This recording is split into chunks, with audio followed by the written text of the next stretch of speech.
ಮರಾಠಿ ಪುಂಡರ ಹಾವಳಿ ದಿನದಿಂದ ದಿನಕ್ಕೆ ಜಾಸ್ತಿ ಆಗ್ತಾ ಇದೆ. ಬೆಂಗಳೂರಿನವರು ಅಂತ ಹೇಳಿ ಗೊತ್ತಾಗ್ತಾ ಇದ್ದ ಹಾಗೆ ದಾದಾಗಿರಿ ಮಾಡಿರುವಂತಹ ಘಟನೆಯೊಂದು ನಡೆದಿದೆ.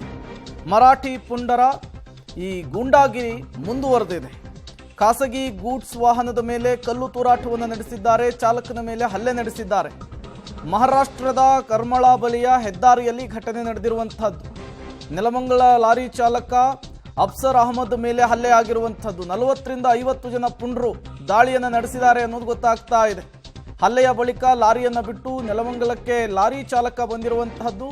ಕರ್ನಾಟಕದ ವಾಹನ ಅಂತೇಳಿ ಅಡ್ಡಗಟ್ಟಿ ಹಲ್ಲೆಯನ್ನು ಮಾಡಿ ವಿಡಿಯೋವನ್ನು ಚಿತ್ರೀಕರಿಸಿಕೊಂಡಿದ್ದಾರಂತೆ. ಮಹಾರಾಷ್ಟ್ರದಲ್ಲಿ ದೂರನ್ನು ದಾಖಲಿಸುವುದಕ್ಕೂ ಕೂಡ ಮುಂದಾಗಿದ್ರು ಈ ಚಾಲಕ.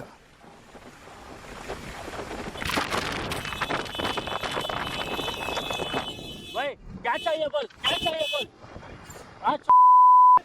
क्या चाहिए बोलो, पैसा बन के देना है क्या, पैसा बन के देता है बोलो, क्या बोलो, सेठ से बात कर रहे बोलो, भाई रुकना, चाबी छोड़ गाड़ी मैं बन के देता, मारता नहीं ना, ठीक है, छोड़ छोड़ छोड़ रुक, चल नीचे भाई,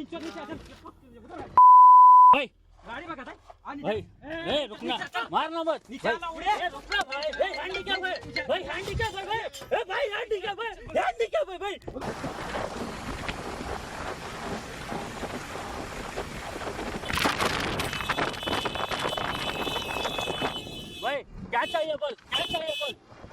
ಮಧ್ಯಪ್ರದೇಶದಿಂದ ಕರ್ನಾಟಕದ ವಿಜಯಪುರಕ್ಕೆ ಬರುವಂತಹ ಸಂದರ್ಭದಲ್ಲಿ ಘಟನೆ ನಡೆದಿದೆ. ಮಹಾರಾಷ್ಟ್ರದಲ್ಲಿ ಇದೇ ವಿಚಾರಕ್ಕೆ ದೂರು ದಾಖಲಿಸಲಿಕ್ಕೆ ಚಾಲಕ ಹೋದರೂ ಕೂಡ ಪೊಲೀಸರು ನಿರ್ಲಕ್ಷ್ಯವನ್ನು ವಹಿಸಿದ್ದಾರೆ ಎನ್ನುವಂತಹ ಆರೋಪ ಕೇಳಿ ಬರ್ತಾ ಇದೆ. ಒಂದು ಕಡೆ ಕರ್ನಾಟಕದ ಚಾಲಕನ ಮೇಲೆ ಹಲ್ಲೆ ಆಗಿರುವಂತಹ ವಿಡಿಯೋವನ್ನು ಗಮನಿಸ್ತಾ ಇದ್ದೀರಿ, ಮತ್ತೊಂದು ಕಡೆ ಚಾಲಕನ ಪರಿಸ್ಥಿತಿ ಹೇಗಿದೆ ಅನ್ನೋದನ್ನು ಕೂಡ ನೀವು ಗಮನಿಸ್ತಾ ಇದ್ದೀರಿ.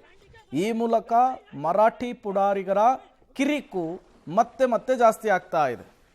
ಸರ್, ನಾನು ದೇವಾಸಿಂದ ಖಾಲಿ ಮಾಡ್ಕೊಂಡು ಗಾಡಿ ಬಿಜಾಪುರ ಬರ್ತಾ ಇದ್ದೆ. ಆ ಸಮಯದಲ್ಲಿ ಮಹಾರಾಷ್ಟ್ರದ ಕರ್ಮಳದಲ್ಲಿ ನನಗೆ ಗಾಡಿ ಕಳ್ತನ ಮಾಡೋಕ್ಕೆ ಅಟ್ಯಾಕ್ ಮಾಡೋಕ್ಕೆ ನಿಲ್ಲಿಸಿದ್ರು ಬೈಕಲ್ಲಿ.